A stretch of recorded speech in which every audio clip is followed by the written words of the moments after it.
The following is a conversation with Jack Dorsey, co-founder and CEO of Twitter, and founder and CEO of Square.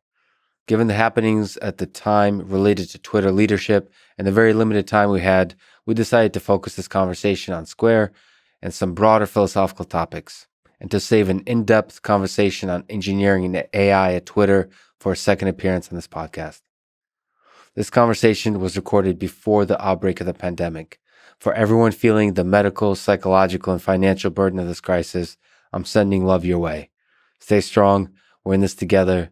We'll beat this thing.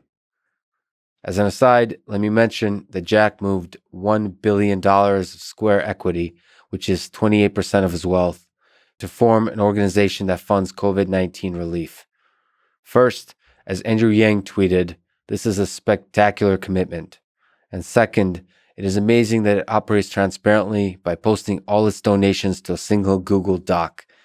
To me, true transparency is simple, and this is as simple as it gets. This is the Artificial Intelligence Podcast. If you enjoy it, subscribe on YouTube, review it with 5 stars on Apple Podcasts, support it on Patreon, or simply connect with me on Twitter at Lex Fridman, spelled Fridman. As usual, I'll do a few minutes of ads now and never any ads in the middle that can break the flow of the conversation. I hope that works for you and doesn't hurt the listening experience. This show is presented by Masterclass. Sign up on masterclass.com/Lex to get a discount and to support this podcast. When I first heard about Masterclass, I thought it was too good to be true.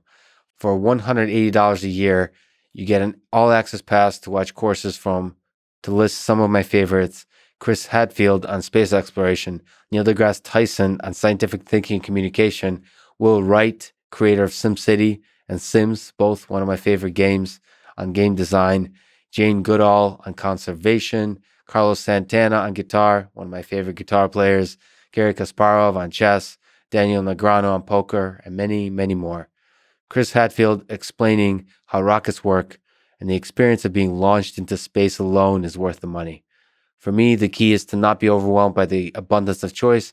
Pick 3 courses you want to complete, watch each all the way through.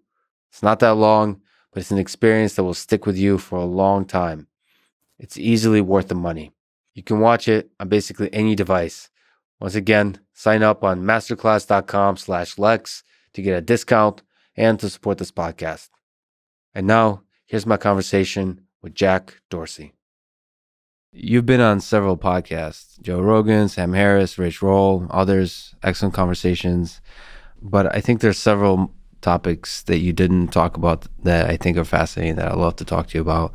Sort of machine learning, artificial intelligence, both the narrow kind and the general kind, and engineering at scale. So there's a lot of incredible engineering going on that you're a part of. Cryptocurrency, blockchain, UBI, all kinds of philosophical questions maybe we'll get to about life and death and meaning and beauty.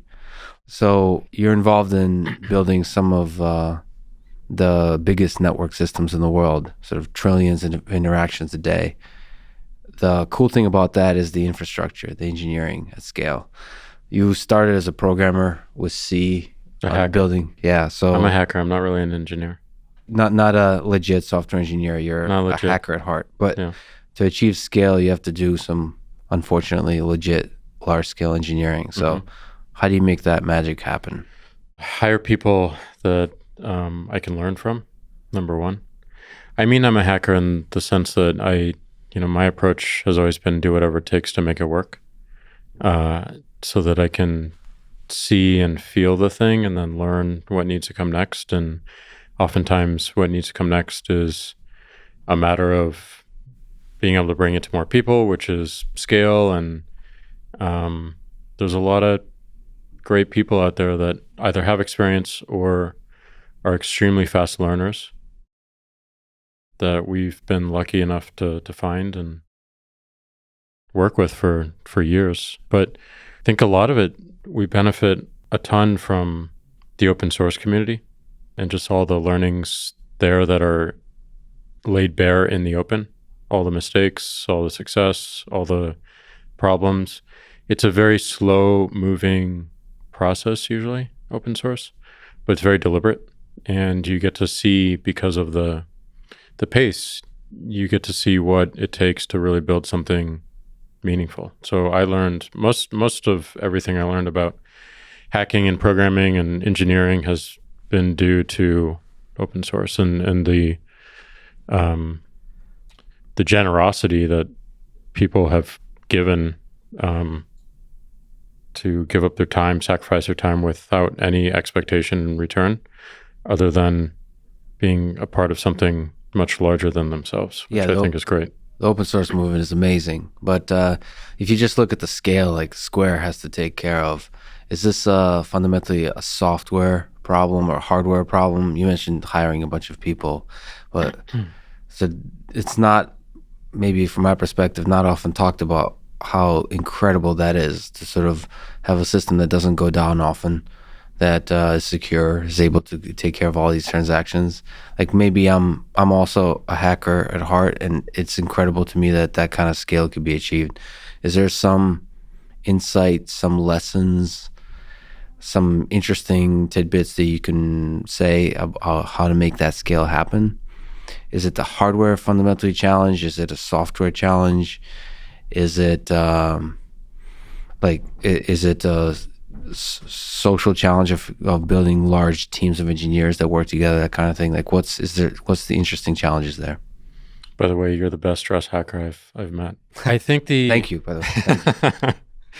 Of the enumeration you just went through, I don't think there's one. You have to kind of focus on all, and the ability to focus on all that really comes down to how you face problems and whether you can break them down into parts that you can focus on. Because I think the biggest mistake is trying to solve or address too many at once, or not going deep enough with the questions, or not being critical of the answers you find, or not taking the time to form credible hypotheses that you can actually test and you can see the results of.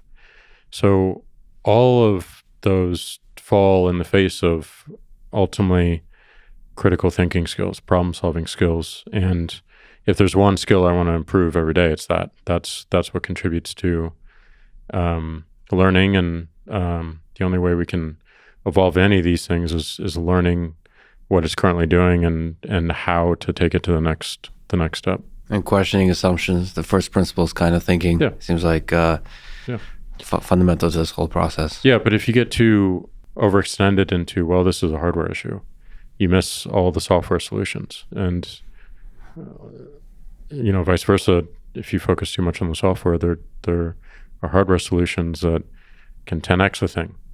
So I try to resist the categories of thinking and look for the underlying systems that make all these things work. But those only emerge when you have a skill around creative thinking, problem solving, and being able to ask critical questions and having the patience to go deep.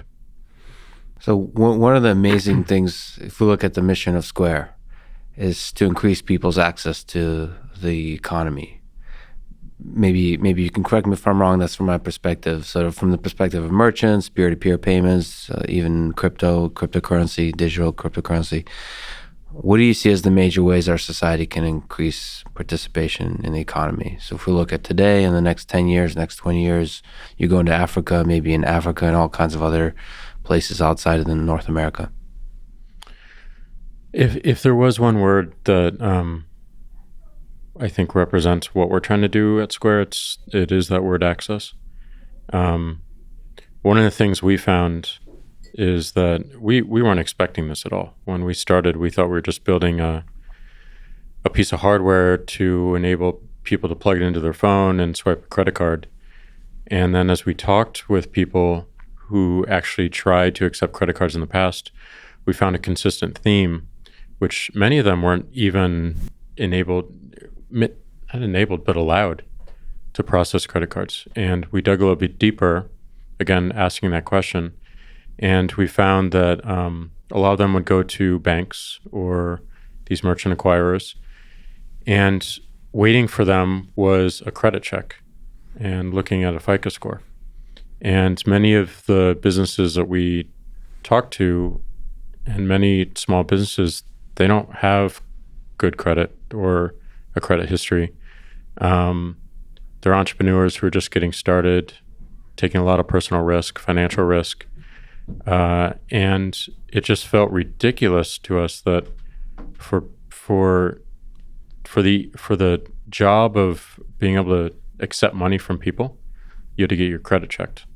And as we dug deeper, we realized that wasn't the intention of the financial industry, but it's the only tool they had available to them to understand authenticity, intent, predictor of future behavior. So that's the first thing we actually looked at. And that's where we built the hardware, but the software really came in terms of risk modeling. And that's when we started down the path that eventually leads to AI. We started with a very strong data science discipline because we knew that our business was not necessarily about making hardware. It was more about enabling more people to come into the system.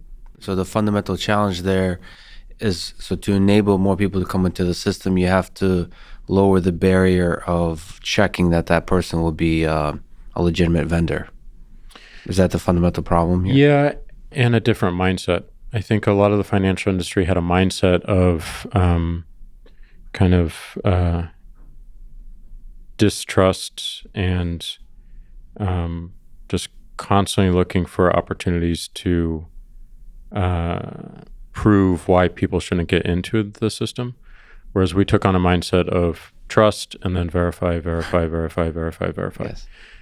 So we moved, when we entered the space, only about 30 to 40% of the people who applied to accept credit cards would actually get through the system. We took that number to 99%. And that's because we reframed the problem. We built credible models. And we had this mindset of, we're going to watch not at the merchant level, but we're going to watch at the transaction level.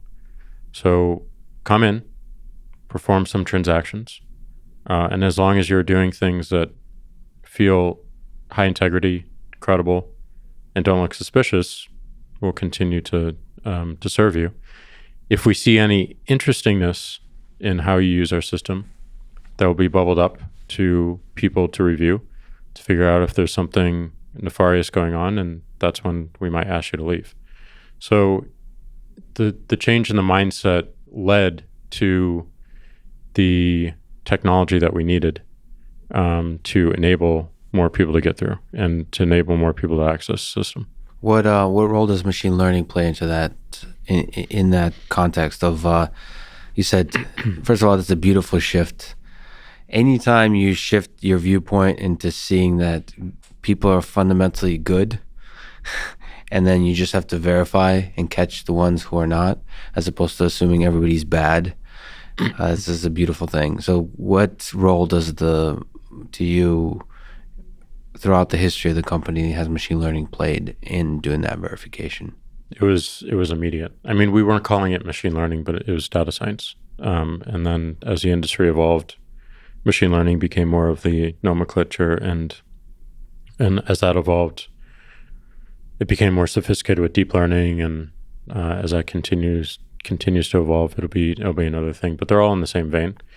But we built that discipline up within the first year of the company, because we also had, we had to partner with a bank, we had to partner with Visa, MasterCard, and we had to show that by bringing more people into the system, that we could do so in a responsible way that would not compromise their systems and that they would trust us. How do you convince that this upstart company with some cool machine learning tricks is able to deliver on the sort of a trustworthy set of merchants?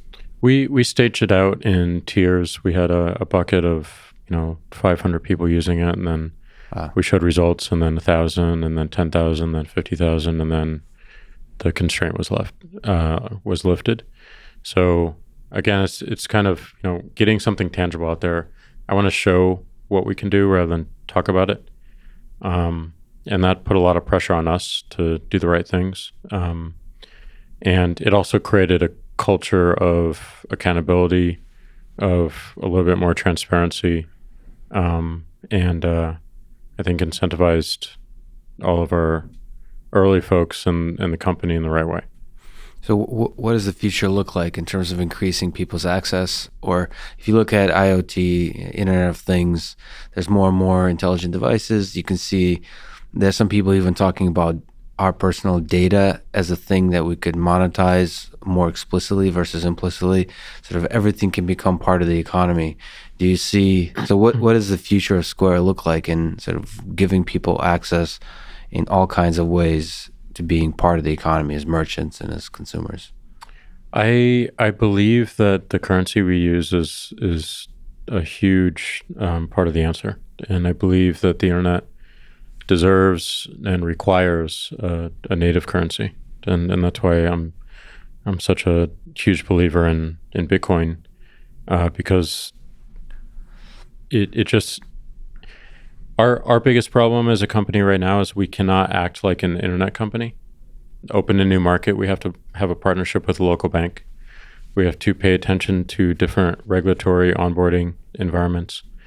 And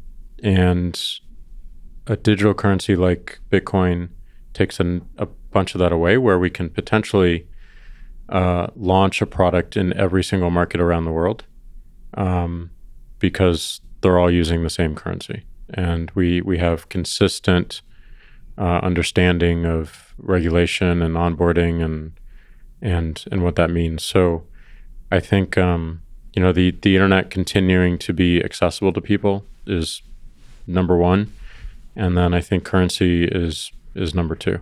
And it will just allow for a lot more innovation, a lot more speed in terms of what we can build and others can build, and it's just really exciting. So I mean, I want to be able to see that and feel that in my lifetime. So in this aspect and in other aspects, you have a deep interest in cryptocurrency and distributed ledger tech in general. I talked to Vitalik Buterin yesterday on this podcast. He says hi, by the way. Hey.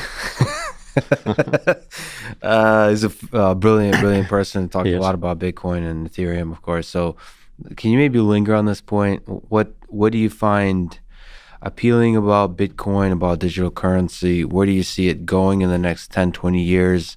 And what are some of the challenges with respect to Square, but also just bigger for our globally, for our world, for the way we think about money? I think the most beautiful thing about it is there's no one person setting the direction. And there's no one person on the other side that can stop it. So we have something that is pretty organic in nature and very principled in its original design. I think the Bitcoin white paper is one of the most seminal works of computer science in the last 20, 30 years. It's poetry. I mean, yeah, it's really pretty cool technology. I mean, that's not often talked about. Sort of, there's so much sort of hype around digital currency, about sort of the financial impacts of it, but the actual technology is quite beautiful from a computer science perspective. Yeah, and the underlying principles behind it that went into it, even to the point of releasing it under a pseudonym. I think that's a very, very powerful statement. The timing of when it was released is powerful. It was a total activist move.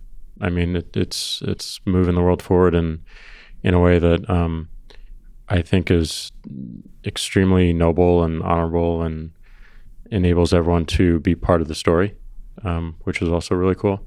So you asked a question around 10 years and 20 years. I mean, I think the amazing thing is no one knows. And it can emerge, and every person that comes into the ecosystem, whether they be a developer or someone who uses it, can change its direction in small and large ways. And that's what I think it should be, because that's what the internet has shown is possible. Now there's complications with that, of course, and there's certainly companies that own large parts of the internet and can direct it more than others, and there's not equal access to every single person in the world just yet. But all those problems are visible enough to speak about them, and to me that gives confidence that they're solvable in a relatively short time frame. I think the world changes a lot as we get these satellites projecting the internet down to Earth, because it just removes a bunch of the former constraints and really levels the playing field. But a global currency, which a native currency for the internet is a proxy for, is a very powerful concept. And I don't think any one person on this planet truly understands the ramifications of that. I think there's a lot of positives to it. There's some negatives as well.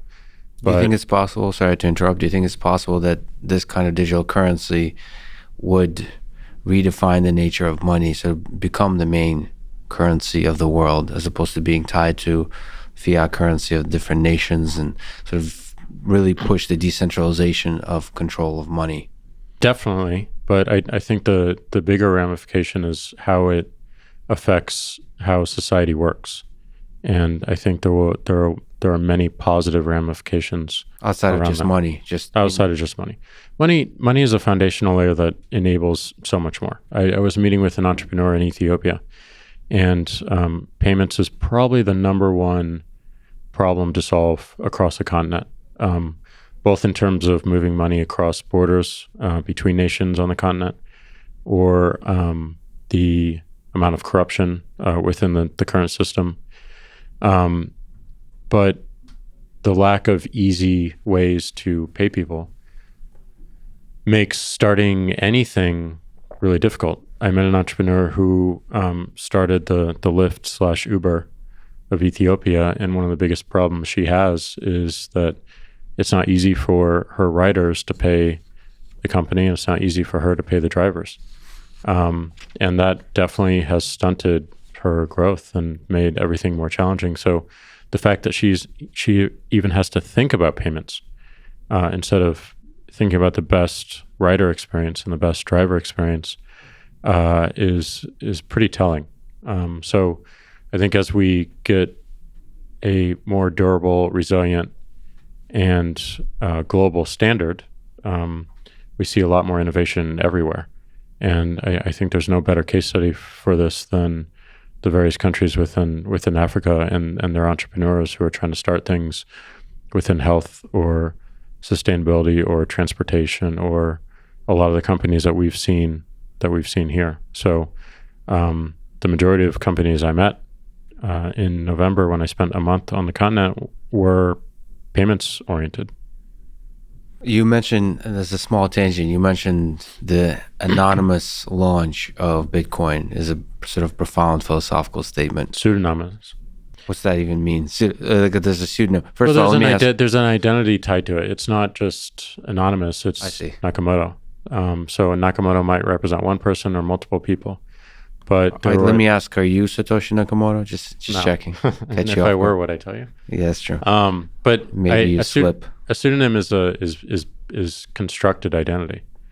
Anonymity is just kind of this, random, like, drop something off and leave. There's no intention to build an identity around it. And while the identity being built was a short time window, it was meant to stick around, I think, and to be known. And it's being honored in, how the community thinks about building it. Like the concept of Satoshis, for instance, is one such example. But I think it was smart not to do it anonymous, not to do it as a real identity, but to do it as pseudonym because I think it builds tangibility and a little bit of empathy that this was a human or a set of humans behind it, and there's this natural identity that I can imagine. But there is also a sacrifice of ego. That's a pretty powerful thing from the perspective. Which is beautiful. Yeah. Would you do, sort of philosophically, to ask you the question, would you do all the same things you're doing now if your name wasn't attached to it? Sort of, if you had to sacrifice the ego? Put another way, is your ego deeply tied in the decisions you've been making? I hope not. I believe I would certainly attempt to do the things without my name having to be attached with it. but it's hard to do that in a corporation legally. That's the issue. If I were to do more open source things, then absolutely. Like I don't need my particular identity, my real identity associated with it. But I think, the appreciation that comes from doing something good and being able to see it and see people use it is pretty overwhelming and powerful. More so than maybe seeing your name in the headlines. Let's talk about artificial intelligence a little bit, if we could. 70 years ago, Alan Turing formulated the Turing test. To me, natural language is one of the most interesting spaces of problems that are tackled by artificial intelligence. It's the canonical problem of what it means to be intelligent. He formulated it as the Turing test. Let me ask sort of the broad question. How hard do you think is it to pass the Turing test in the space of language? Just from a very practical standpoint, I think where we are now and for at least years out is one where the artificial intelligence, machine learning, the deep learning models can bubble up interestingness very, very quickly and pair that with human discretion around severity, around depth, around nuance and meaning. I think for me, the chasm to cross for general intelligence is to be able to explain why and the meaning behind something. Behind a decision? Mm-hmm. So being able behind to a decision tell or a set of data, sets of data. So the explainability part is kind of essential to be able to explain using natural language why the decisions were made, that kind of thing. Yeah, I mean, I think that's one of our biggest risks in artificial intelligence going forward is we are building a lot of black boxes that can't necessarily explain why they made a decision or what criteria they used to make the decision.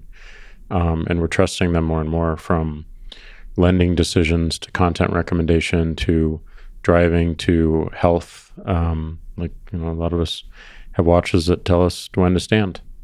How is it deciding that? I mean, that one's pretty simple, but you can imagine how complex they get. And being able to explain the reasoning behind some of those recommendations seems to be an essential part. Although it's which is a very hard problem because sometimes even we can't explain why we make decisions.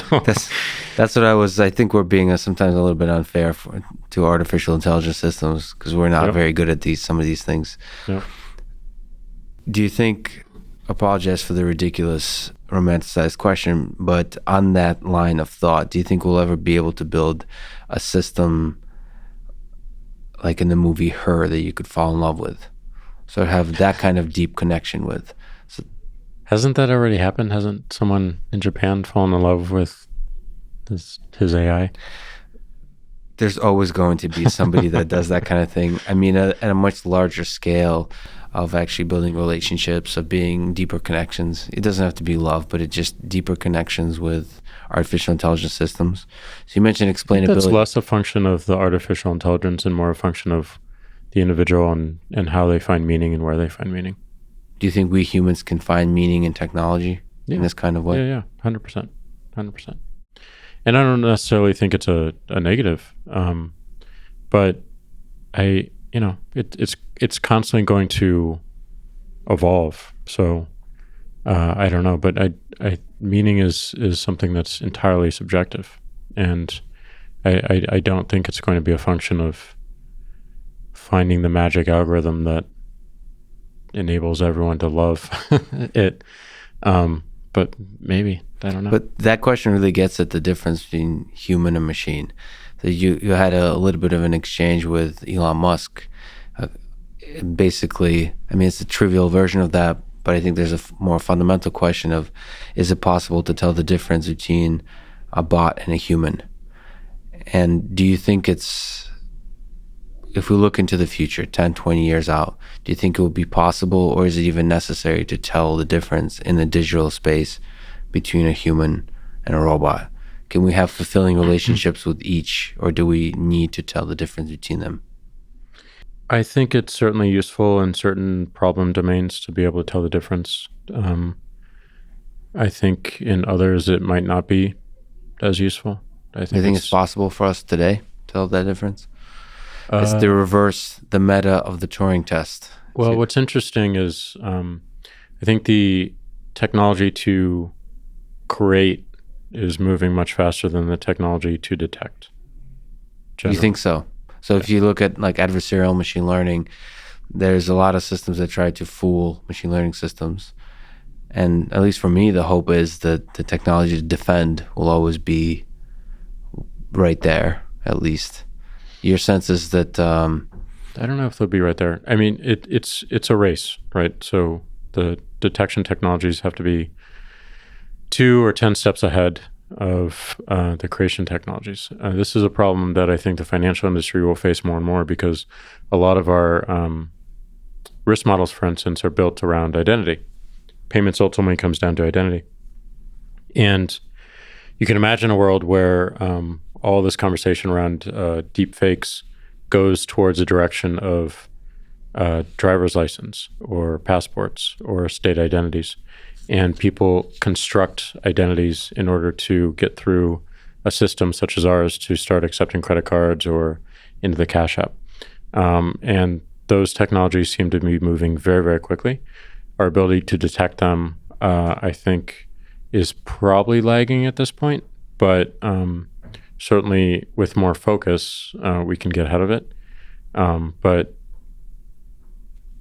this is going to touch everything. So I think it's like security. We're never going to be able to build a perfect detection system.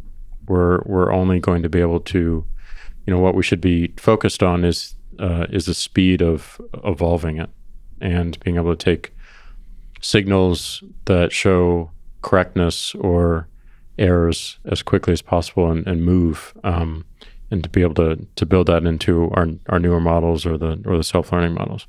Do you have other worries, like some people like Elon and others have worries of existential threats of artificial intelligence, of artificial general intelligence? Or if you think more narrowly about threats and concerns about more narrow artificial intelligence, like what are your thoughts in this domain? Do you have concerns, or are you more optimistic? I think Yuval, in his book 21 Lessons for the 21st Century, his last chapter is around meditation. And you look at the title of the chapter and you're like, oh, it's kind of, it's all meditation. Yeah. But what was interesting about that chapter is he believes that, kids being born today, growing up today, Google has a stronger sense of their preferences than they do, which you can easily imagine. I can easily imagine today that Google probably knows my preferences more than my mother does. Maybe not me per se, but for someone growing up only knowing the internet, only knowing what Google is capable of, or Facebook or Twitter or Square or any of these things, the self-awareness is being offloaded to other systems, and particularly these algorithms. And his concern is that we lose that self-awareness because the self-awareness is now outside of us, and it's doing such a better job at helping us direct our decisions around, should I stand? Should I walk today? What doctor should I choose? Who should I date? All these things we're now seeing play out very quickly. So he sees meditation as a tool to build that self-awareness and to bring the focus back on, why do I make these decisions? Why do I react in this way? Why did I have this thought? Where did that come from? That's a way to regain control. Mm-hmm. Or awareness, maybe not control, but awareness, so that you can be aware that, yes, I am offloading this decision to this algorithm that I don't fully understand and can't tell me why it's doing the things it's doing because it's so complex. That's not to say that the algorithm can't be a good thing. And to me, recommender systems, the best of what they can do is to help guide you on a journey of learning new ideas, of learning, period. It can be a great thing, but do you know you're doing that? Are you aware that you're inviting it to do that to you? I think that's the risk he identifies, right? That's perfectly okay. But are you aware that you have that invitation and it's being acted upon? And so that's a concern. You're kind of highlighting that without a lack of awareness, you can just be like floating at sea. So awareness is key in the future of these artificial intelligence systems. Yeah, the movie WALL-E, WALL-E, which I think is one of Pixar's best movies besides Ratatouille. And Ratatouille was incredible. You had me until Ratatouille. Okay. Ratatouille was incredible. All right, we've come to the first point where we disagree. Okay. It's the entrepreneurial story in the form of a rat. I just remember the soundtrack was really good. So excellent. What are your thoughts, sticking on artificial intelligence a little bit, about the displacement of jobs? That's another perspective that candidates like Andrew Yang talk about. Yang Gang forever. Yang Gang. So he, unfortunately, speaking of Yang Gang, has recently dropped out. I know, it was very disappointing and depressing. Yeah, but on the positive side, he's, I think, launching a podcast. So really cool. Yeah, he just announced that. I'm sure he'll try to talk you into trying to come on to the podcast. I would love to. So talk about Ratatouille. Yeah, maybe he'll be more welcoming of the Ratatouille argument. What are your thoughts on his concerns of the displacement of jobs, of automation, of course, there's positive impacts that could come from automation and AI, but there could also be negative impacts. And within that framework, what are your thoughts about universal basic income? So these interesting new ideas of how we can empower people in the economy.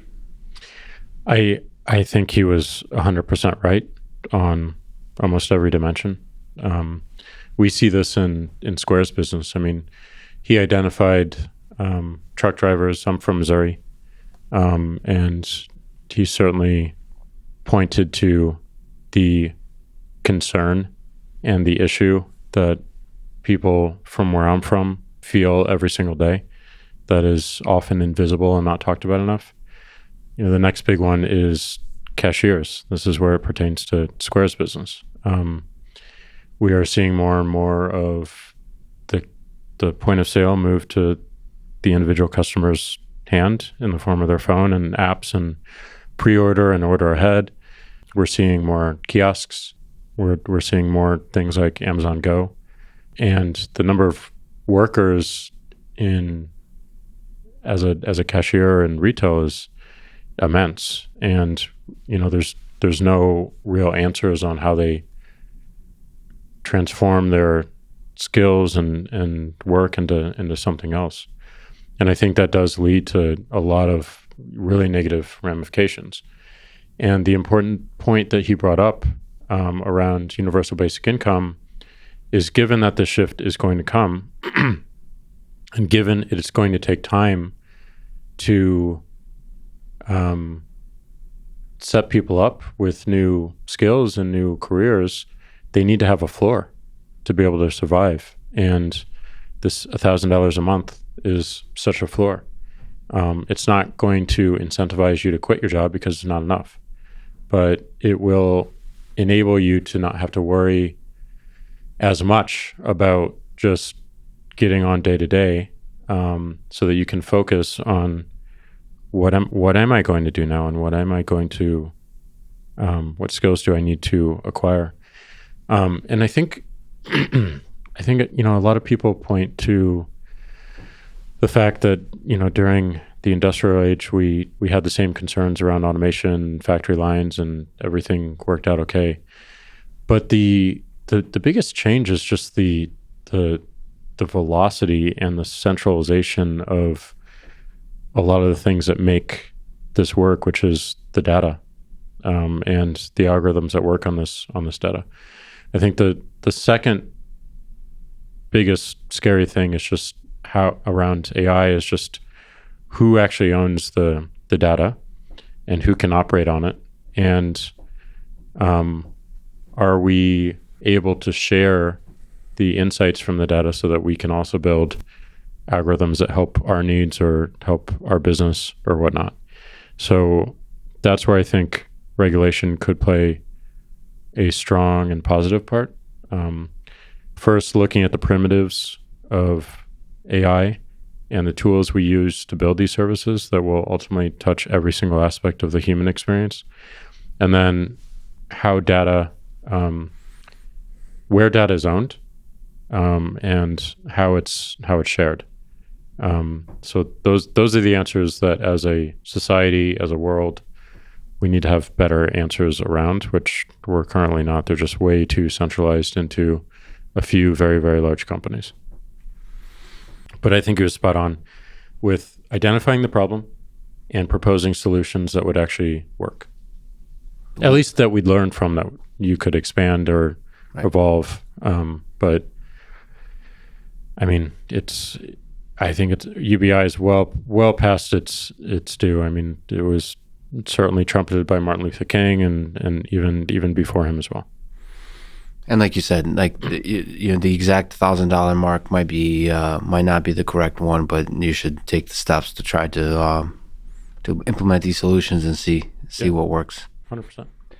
So I think you and I eat similar diets, and at least I was. The first time I've heard this.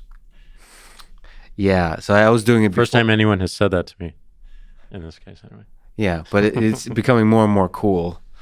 But I was doing it before it was cool. So the intermittent fasting and fasting in general, I really enjoy. I love food, but I enjoy I also love suffering because I'm Russian. So fasting kind of makes you appreciate what it is to be human somehow. So, but I have outside the philosophical stuff, I have a more specific question. It also helps me as a programmer and a deep thinker, like from the scientific perspective, to sit there for many hours and focus deeply. Maybe you were a hacker before you were CEO. What have you learned about diet, lifestyle, mindset that helps you maximize mental performance, to be able to focus, to think deeply in this world of distractions? I think I just took it for granted for too long. Which aspect? Just the social structure of we eat 3 meals a day and there's snacks in between, and I just never really asked the question why. Oh, by the way, in case people don't know, I think a lot of people know, but you famously eat once a day. Yeah. You still eat once a day? Yep. I eat dinner. By the way, what made you decide to eat once a day? Like, because to me that was a huge revolution, that you don't have to eat breakfast. That was like, I felt like I was a rebel. Like I abandoned my parents or something and became an anarchist. When you first, like the first week you start doing it, it feels you kind of like have a superpower. Yeah. And then you realize it's not really a superpower. But I think you realize, at least I realized, like it just how much our mind dictates what we're possible of. And sometimes we have structures around us that incentivize, like, this 3 meal a day thing, which was purely social structure versus necessity for our health and for our bodies. And I did it I started doing it because I played a lot with my diet when I was a kid, and I was vegan for 2 years and just went all over the place. Just because health is the most precious thing we have, and none of us really understand it. So being able to ask the question through experiments that I can perform on myself and learn about, is compelling to me. And I heard this one guy on a podcast, Wim Hof, who's famous for doing ice baths and holding his breath and all these things. He said he only eats 1 meal a day. I'm like, wow, that sounds super challenging and uncomfortable. I'm gonna do it. So I learn the most when I make myself, I wouldn't say suffer, but when I make myself feel uncomfortable, because everything comes to bear in those moments, and you really learn what you're about or what you're not. So I've been doing that my whole life. Like when I was a kid, I could not speak. Like I had to go to a speech therapist, and it made me extremely shy. And then one day I realized I can't keep doing this, and I signed up for the speech club, and it was the most uncomfortable thing I could imagine doing.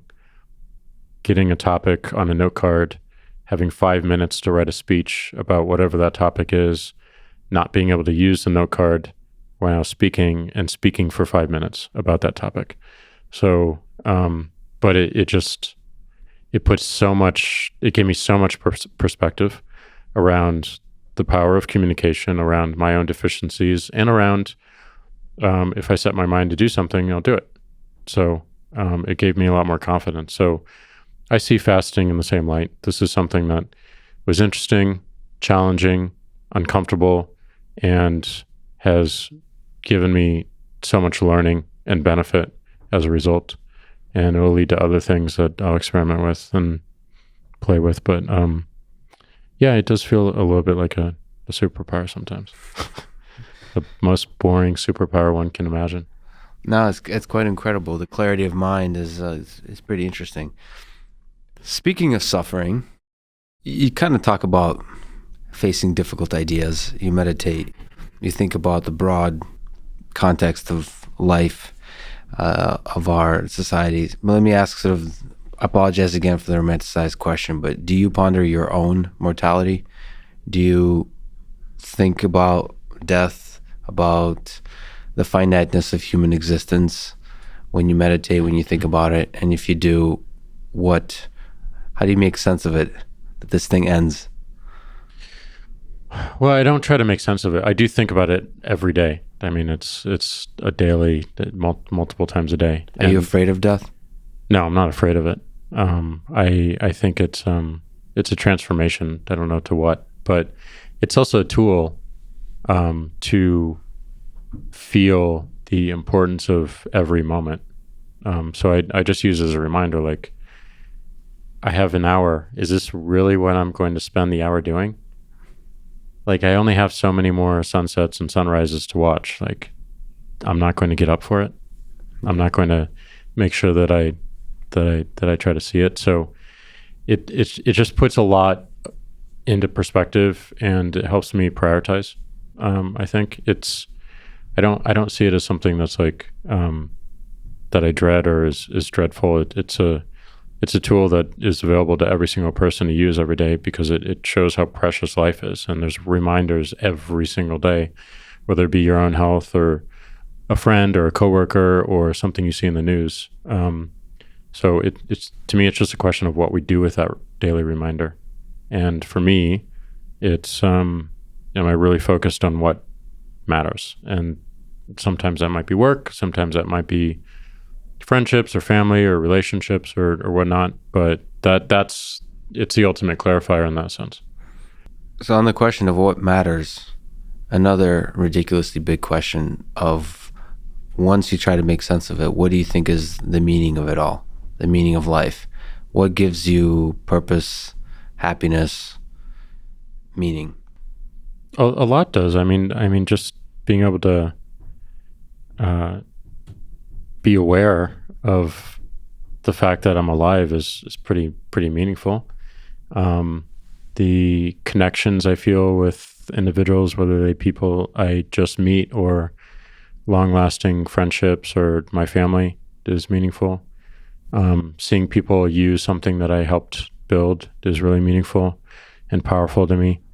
But that sense of, I think ultimately it comes down to a sense of connection, and just feeling like I am bigger. I am part of something that's bigger than myself, and like I can feel it directly in small ways or large ways, however it manifests. Is probably it. Last question. Do you think we're living in a simulation? I don't know. It's a pretty fun one if we are, but also crazy and random and wrought with tons of problems.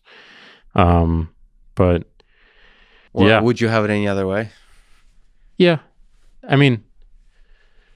I just think it's taken us way too long as a planet to realize we're all in this together, and we all are connected in very significant ways. I think we hide our connectivity very well through ego, through whatever it is of the day. But that is the one thing I would want to work towards changing, and That's how I would have it another way. Because if we can't do that, then how are we going to connect to all the other simulations? Because that's the next step, is like what's happening in the other simulation. Escaping this one and spanning across the multiple simulations and sharing it on the fun. I don't think there's a better way to end it. Jack, thank you so much for all the work you do. There's probably other ways that we've ended this in other simulations that may have been better. We'll have to wait and see. Thanks so much for talking today. Thank you. Thanks for listening to this conversation with Jack Dorsey, and thank you to our sponsor, Masterclass.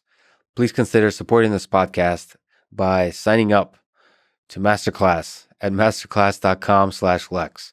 If you enjoy this podcast, subscribe on YouTube, review it with 5 stars on Apple Podcasts, support it on Patreon, or simply connect with me on Twitter at Lex Fridman. And now let me leave you with some words about Bitcoin from Paul Graham. I'm very intrigued by Bitcoin. It has all the signs of a paradigm shift.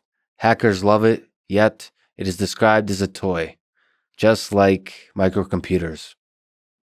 Thank you for listening and hope to see you next time.